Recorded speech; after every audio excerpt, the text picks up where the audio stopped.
ሰው ዛሬ ሲጨንቀው ሲደብረው ሲከፋው በየመንገዱ እየዘፈነ ይሄዳል። ማጽናኛ ነው። የዘፋኞችን ዘፈን እያነሳ ይዘፍናል። he is proud of them።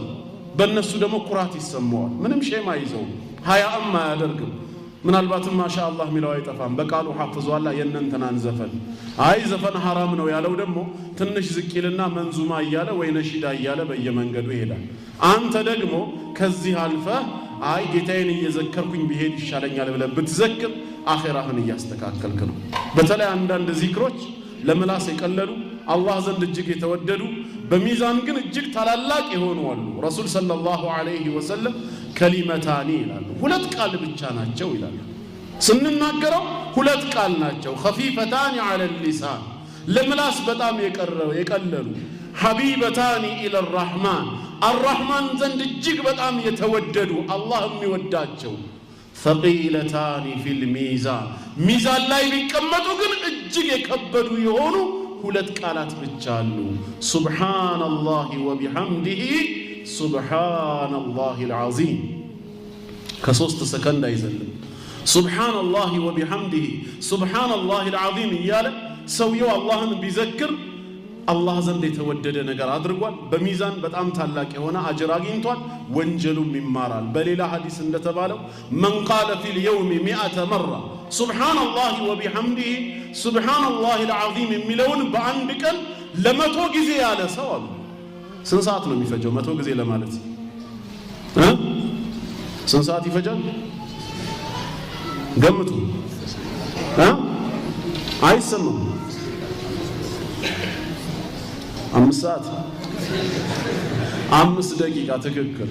3 ሰከንድ ከሆነ አንዱ የሚፈጀው በመቶ ካባዛ ነው 300 ሰከንድ ነው። ወደ ደቂቃ ከቀየር ነው ደግሞ ስንት ነው?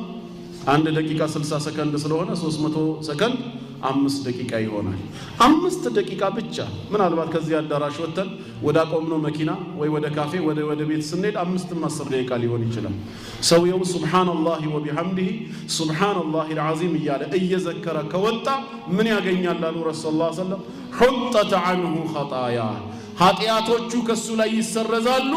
ወለው ካነት ሚስሉ ዘበዲል ባሕር እንደ ባህር አረፋ የተቆለለ ቢሆን እንኳን እንደ ባህር አረፋ የተቆለለን ኃጢአት 5 ደቂቃ ብቻ ለአላህ በመስጠት ሱብሓነላሂ ወቢሐምዲሂ ሱብሓነላሂል ዐዚም እያልን ስለዘከርነው እንደ ባህር አረፋ የተቆለለው ኃጢአት ይነሳል። ዚክር ጥቅሙ ብዙ ነው። ብዙ አይነት ዚክሮች አሉ። ሱብሓነላህ ወልሐምዱሊላህ ወላ ኢላሃ ኢለላህ ወላሁ አክበር። እነዚህ አራቱ ዚክሮች በየትኛውም ብትጀምር አይጎዳህም ተብሏል። ተርቲብ የለውም። አራቱ ዚክር ብቻ መገኘት ነው። አልሐምዱሊላህ ላ ኢላሃ ኢለላህ ሱብሓነላህ ወላሁ አክበር ብሎ ማለት ይችላል። እነዚህን ዚክር የሚል ሰው አላህ ዘንድ ደረጃው ምን ያህል ከፍ እንደሚል ኃጢአቱ ምን ያህል እንደሚሰረዝ በብዙ ሐዲሶች ተነግሮናል። እንደውም የሚገርመው በዚህ ምድር ላይ ተወዳጅ የሆኑ ንግግሮች ከተባሉት አንዱ ይሄ ነው። እንደዚህ አይነት ንግግር ምንም ደስ የሚል ነገር የለም አላህ ዘንድ።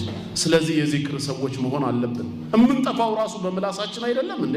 ሰሃቢዩ መጥቶ ጀነት የሚያስገባኝ ከጀሃነም የሚያርቀኝን ሥራ ንገሩኝ ሲላቸው ረሱል ሰለላሁ ዐለይሂ ወሰለም ለቀድ ሰአልተ አን ዐዚም አሉት። ያነሳኸው ጥያቄ ጉዳዩ እጅግ ታላቁን ነገር ነው አሉት። የሚገባውን መጠየቅ ያለበትን ነው የጠየቀው። ጀነት ከመግባትና ከጀሃነም እሳት ከመዳን የበለጠ ምን አለና?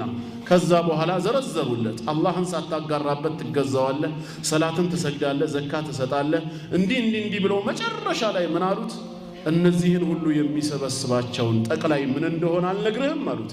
እንዴት አይንገሩኝ እንጂ ሲል ፈአኸዘ ቢሊሳኒ ነፍሲሂ የራሳቸውን ምላስ አውጥተው ያዙና ይሄን ምላስህን ያዝ ቆጥብ አሉት።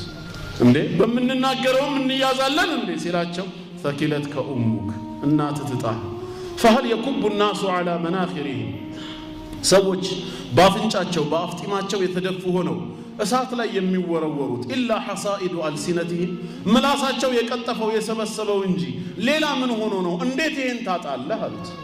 ስለዚህ ምላስም የሚያመጣው ጣጣ ለጥፋት የሚዳርገን ከሆነ እኛ ግን ወደ ዚክር መቀየር እንችላለን።